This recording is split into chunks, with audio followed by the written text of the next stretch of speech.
Good morning! My name is Bent, I'm the Norse Witch, and welcome to an updated morning and evening routine.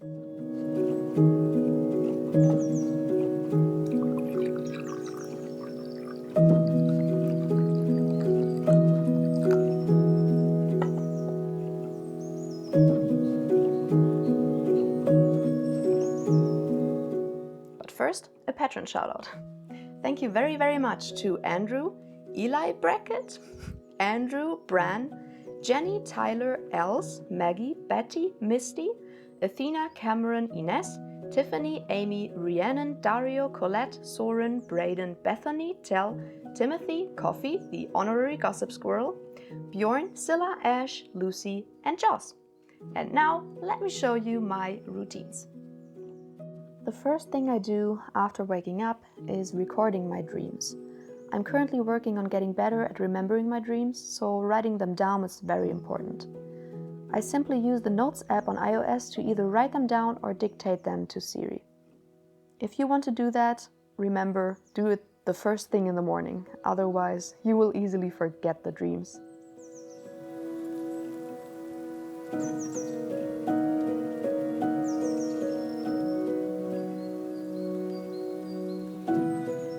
Of course, my dream sachet also gets removed from under my pillow in the mornings. I try to start my mornings really slow, so I'm not the person to jump out of bed as soon as I wake up. I take my time and I cuddle my cats.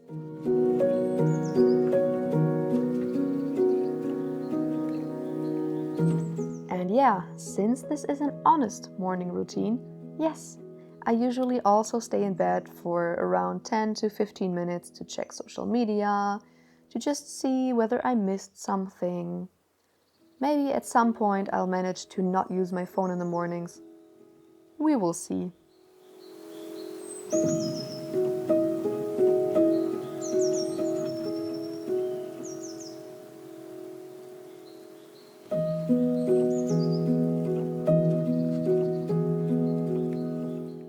Then, before I leave the bed, I turn on my plant light.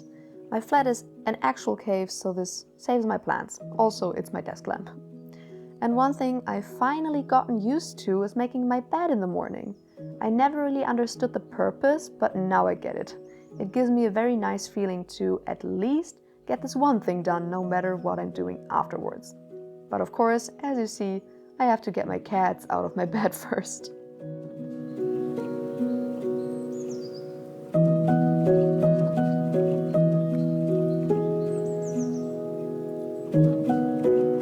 A crucial part of my morning routine is music, especially when it's a work day and I have to wake up early and I have to force myself out of bed.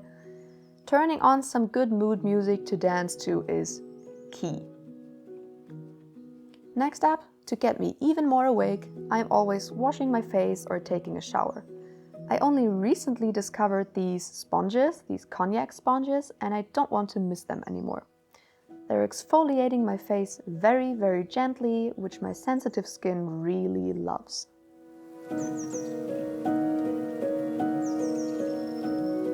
After cleaning my face, of course, it's time for some moisturizer. I only use a rose skin oil and it's great. I don't really have a proper skin routine apart from the cognac sponge and the oil.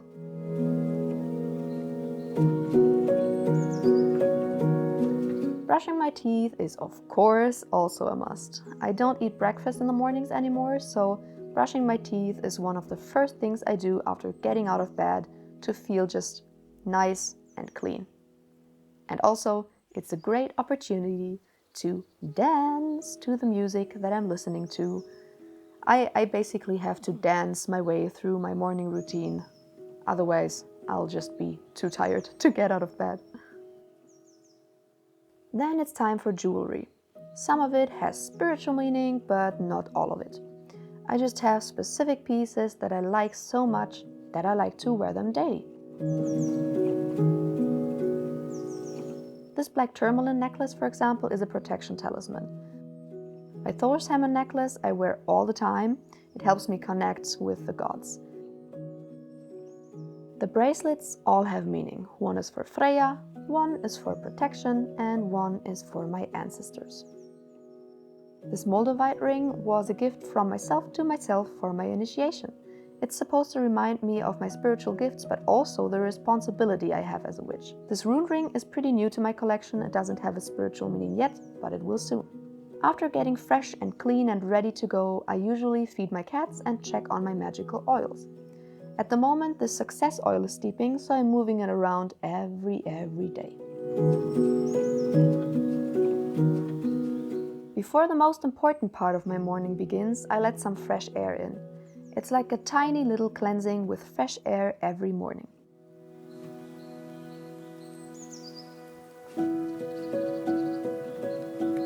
And my cats are then usually the first ones to be on the balcony, even before me. I take some time to check on my little herb garden on my balcony. I try to connect with my herbs every single day, and judging by their size, they really seem to enjoy it. And this way I also always check in the mornings whether any of my plants need water or have pests that need to be taken care of. At the moment, this mint plant and my strawberry plant are blooming, flowering. I really love that.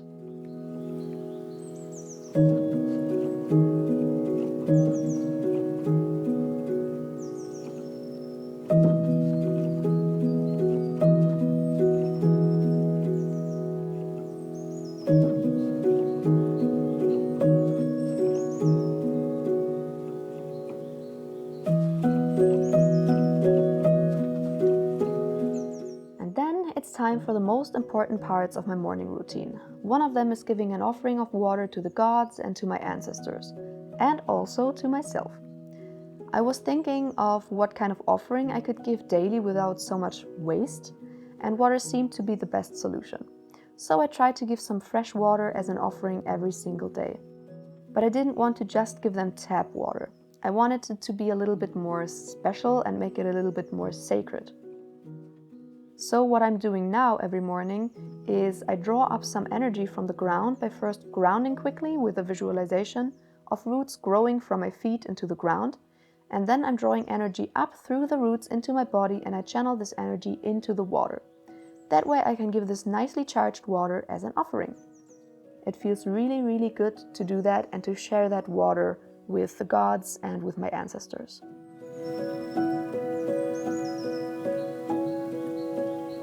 Part of the offering is of course also to light my deities and my ancestors' candles. I've made custom candles with corresponding crystals and herbs for my deities, and it's very relaxing not to have to bother with spilling wax or candles burning down too low and then spilling all over the place. Before that, I had normal pillar candles, and it always gave me lots of anxiety because I was afraid I would burn my house down and I could never meditate while the candles were burning, and that was just kind of annoying. For my ancestors though, I really like to use my grandparents' old brass candle holders, so no meditating with this candle for me. When the candles are lit, it's time to enjoy my daily offering of water together with the gods and my ancestors. I use this time to really reflect on the day before and on my goals for the day ahead. I also try to practice gratitude while enjoying the water. It's a really nice time to enjoy the gods and my ancestors' presence, to see whether any communication happens, and also while doing that I'm already hydrating, which I tend to forget. Drink your water, everyone.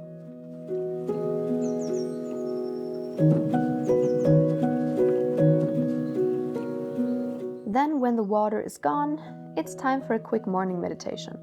I only meditate for around 3 to 5 minutes in the mornings. The main meditation practice happens in the evenings now. That's probably one of the major changes I've made to my routine since the last video. At the moment, I really like to use Aura for my morning and evening meditations. And they kindly decided to sponsor this video. So, over to sponsor Bente. As most of you know, I'm struggling with anxiety.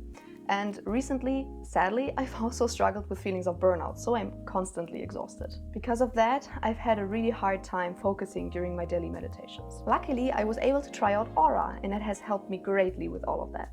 Aura is a new mindfulness and sleep app that has won the Best of Apple Award and is currently used by 7 million people. It's a great all-in-one app for your well-being and sleep. Aura has thousands of meditations, sleep stories, and so much more, like cognitive behavioral therapy, life coaching, and even breathwork. The content is created by hundreds of expert coaches and therapists around the world. Personally, I really enjoy the programs that Aura offers, which include things like meditations, life coaching sessions, breathwork exercises, and so much more. There are so many programs on different topics. I'm currently working on a morning meditation program for my slow mornings and also a focus program that will help me focus during my meditations. Also, Aura is highly customizable.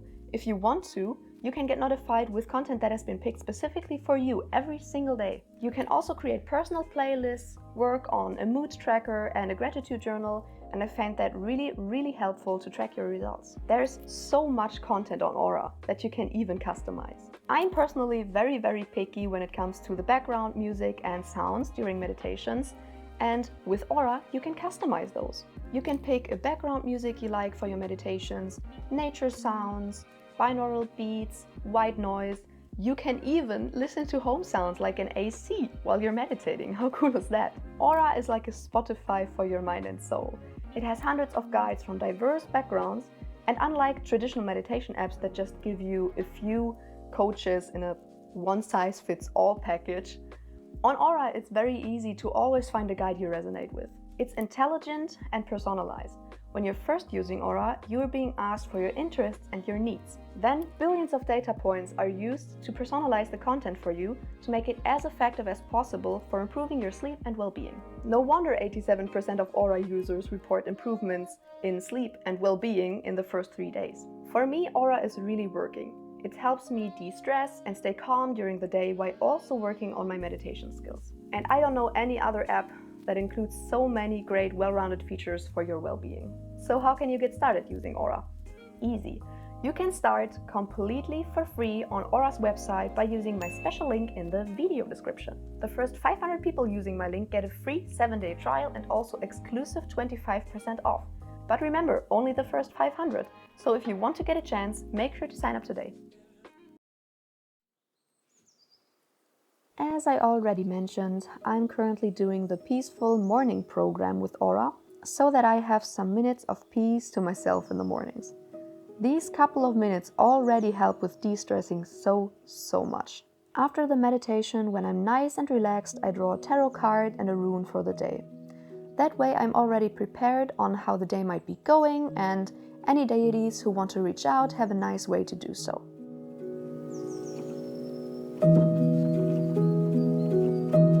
What I have found works really well for me before a tarot or rune reading is to ring my bell 3 times over the cards or the runes to kind of ring in the reading.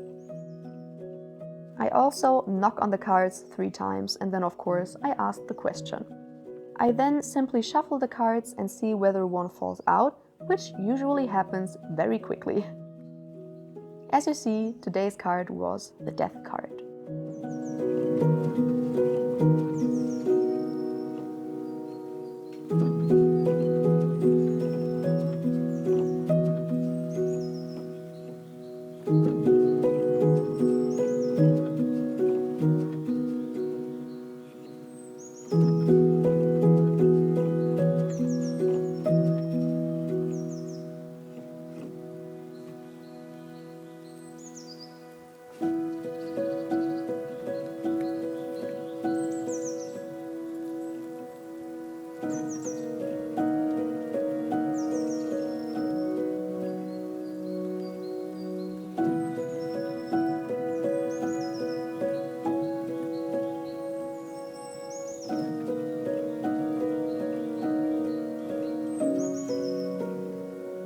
When I'm done drawing a daily card and rune, I lay them out on my altar so that I can reflect on them in the evening. The next task is drawing on the rune for my Patron rune journey. I use the same method here as I did for charging the water for the offering. I draw up energy and channel it through my arm and into the pen. Then I simply draw the rune on my body with energy at the same time as I'm drawing it on with the pen. I feel like this makes it much more effective. And since this was the last thing to do in the living room for this morning routine, it's time to blow out the gods and my ancestors' candles. Never leave burning candles unattended, kids.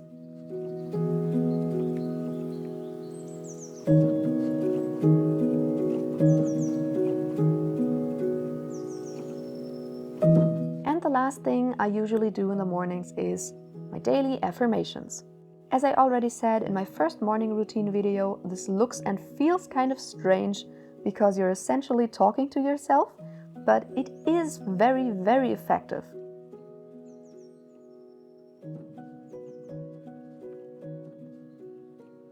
In the evening, the first thing that I try to do is clean up my apartment for 15 minutes.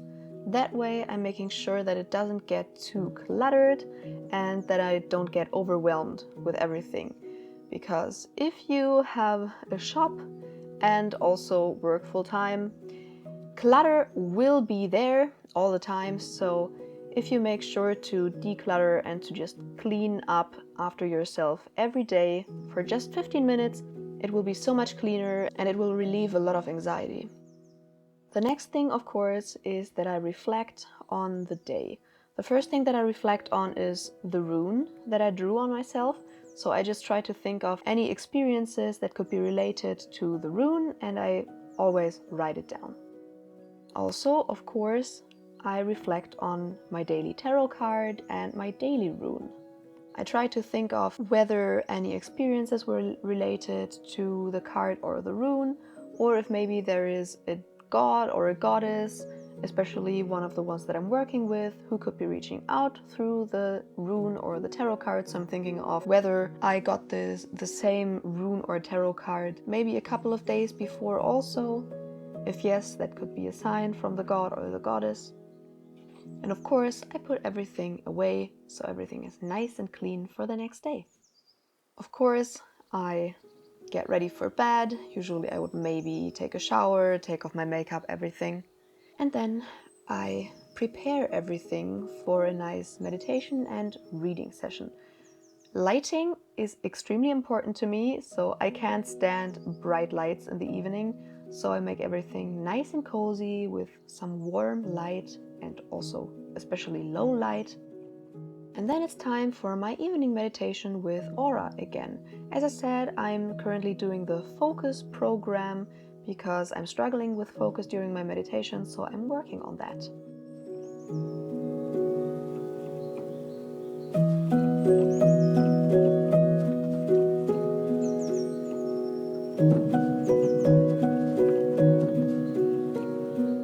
Now the only thing left really is a nice reading session. I'm always really looking forward to that every single day, because even if I had a really stressful day, I always have this maybe half an hour of meditation and then half an hour of reading. And that is so nice to just get comfortable and not try to fall asleep while being stressed still.